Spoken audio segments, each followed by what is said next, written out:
Let's go to Riyadh, where we're joined by Mohamed al Qubaiban. He's a Saudi and Gulf Affairs expert. And in London, we have Canada's former Immigration Minister, Chris Alexander. Gentlemen, thanks for joining us. Chris, I know you're on the other side of the political aisle here, but I'm assuming you believe Canada did the right thing. Well, I think when one is talking about human rights, and above all women's rights and gender equality, there is only one right side, only one legitimate side to be on in a case like this. Everyone needs to be relieved and delighted that someone like Rahaf is now safe, but also cautious and vigilant about all of those other cases, not just in Saudi Arabia, but in many other countries, where women are facing domestic violence, forced marriage, and other forms of abuse. This is a pandemic in our modern society. We need to talk about it more. We need to get our facts right, and we need to take action, as we have all agreed to do under the United Nations Sustainable Development Goals. One of the most essential goals, as you know, is gender equality, which has to include an end to forced marriage and other forms of abuse. Mohamed al Qubaiban, here's a young girl who says she was being abused, who feared for her life, and she fled. And now she's in Canada. Do you have a problem with that? Well, honestly, as the Saudi societies, we have to look at it seriously if this matter happened, because we are, as a Muslim community, we have to find out what the other problem, and that's our religion principles. The government, they are always seeking for such a problems like this, and we have too many let's say places to take care of such a problems if in case of its violence, as the other guest says. And we have other places that we can host them and find out. So in overall, this problem, it has to be solved. And if you come at look at it as it a personal behave, I think it's a personal behave. Mm-hmm.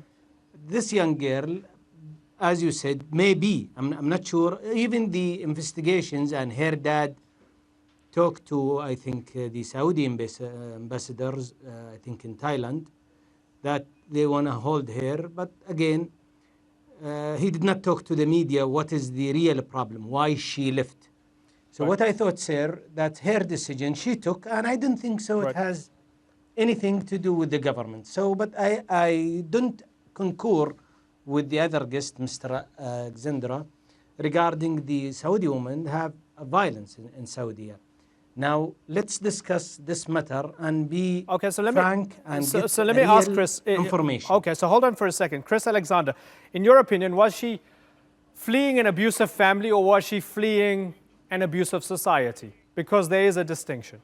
Yes, I think we have to conclude both from what she has said and from what we know about Saudi Arabia, which continues to be ranked as one of the leading countries for abuses of human rights relating to women and girls. There are also additional concerns for Canada and other countries about freedom of the press. Raif Badawi, someone who's simply trying to blog his opposition to the government, is still facing prison and even violence in prison for that crime in Saudi Arabia, which is a human right for the rest of the world and should be in Saudi Arabia as well. Then we have the case of Jamal Khashoggi. Then we have the case of a war in Yemen, which is created as humanitarian crisis. There are a lot of questions for the Saudi government at this time, but I think they start with women and girls, where the situation is particularly acute and well documented by human rights rapporteurs and independent observers over not just years, but many decades. Mohamed al Qubaiban, at the very core of all of this... Let me answer this. Okay, answer it while you answer my question, and I think the two will be easily answerable together. On the books, in Saudi Arabia, if you renounce Islam as a Saudi citizen, which, as far as I'm aware, she has done openly and publicly, she's saying she's a murtad. She's renounced Islam. We know where that leads. So isn't it in her best interest that she leaves the society so she doesn't face the death penalty back in Saudi Arabia?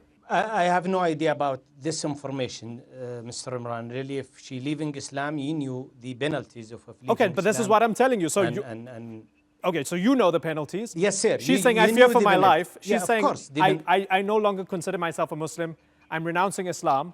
Isn't it in her best interest to leave because she'll face the death penalty in Saudi Arabia. That's the law. It's not as easy as you're saying. Tell me why. No, there is a procedure for that. I'll tell you, sir. There is a time, chances. There is lots of process it takes. And if she insists 1, 2, 3, 4, 5 times, I think there is a rules to be applied according. She is as a mother Muslims, and she born as a Muslims, and she knew the Islamic rules, which is to kill her. Yes. The holy book. So exactly, that's why she left. No, I'm not. Let's not go to these ugly words to kill her. No, sir. There is a lot of what other process word going shall we on. use? What other word shall we use? It's not. No, sir. What I'm behind is I'm behind. It's not like what you're saying is either black or white. No, there is a process, and those process, especially in such a thing like this, the death penalty will be there. So there will be lots of process. The death penalty, which is to kill her. Review Yes. and ask why. That's what it means. Death penalty by to kill the end, her. Yes. And the age-wise, the age-wise played big role in such a thing like this. But it doesn't mean that the women are having they don't have their rights in Saudi Arabia. That's not fair, Mr. Imran, sir. You knew there is a lots of Saudi women. Now they are in the Shura councils. Now they are deputy of ministers. Now in Canada itself, there is a lots of Saudi doctors. Certainly, but she's not. Women, she wasn't running for Shura council. Certainly. The point being that here's a girl who wasn't fitting. No, but I'm rules. answering Mr. Chris, because Mr. Chris what you are describing, Mohammed.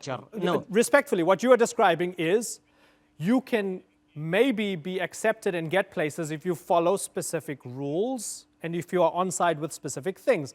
Now, this girl clearly was not. And the reason Chris Alexander is saying he's happy that Canada took her in is because he feared and others feared that she would face a terrible end because she didn't follow the rules. And you yourself have accepted here that she would possibly face the death penalty for renouncing Islam. So isn't it in everyone's best interest if she went to Canada? But this is our religion, and this is our belief. I will respect it, and I mean she has to respect it, and other people has to respect it. This is our religion. That's how we treated it. But what I'm saying, I mean, you went to the extreme. You did not. You did not try to explain, Imran, yourself. Even our friend Chris here, that I think he's having a narrow picture regarding Saudi Arabia. The only things they know is a violence against women, Khashoggi case.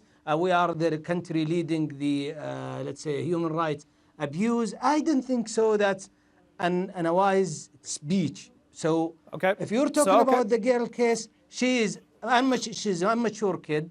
She just think that when she goes outside, she will have her right. But if we listen to her problem, 1 second. She ran from the Saudi Arabia due to a family abuse. Her dad, I think, he was treating her different. And guess what? She ran from Kuwait. She did not run from Saudi. What does this mean? That means she's under pressure home-wise. So what I'm going back to the first what I was talking about is the Saudi as a community has to find out why this girl she ran and said and I don't want to put I would like this to happen. Certainly, and I would love to interview her myself, and I don't want to put words into her mouth, but as far as I understand, yes, she might have had a family problem, but she did not trust Saudi authorities or Saudi society to help her with her family problem because they felt that the society would just side with her family and she might lose her life, which is no small thing. She might be killed. I know you don't like me using those words, but that's what it is. If she continued to stay, Chris Alexander addressed the fact that Mohamed al Qubaiban says you're giving a very narrow interpretation of what you think is going on in Saudi. Well, I don't think there's any grounds for doubt about the violations of women, the rights of women and girls that are on the international public record. That documentation is plentiful, well known.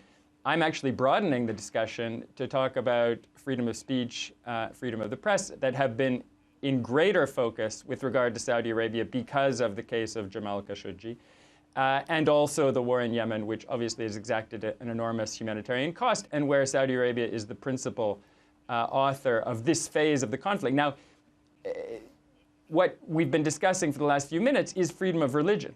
And the right, yes, to continue in a religious faith, but also the right to not face persecution or violence or penalties for changing one's religion.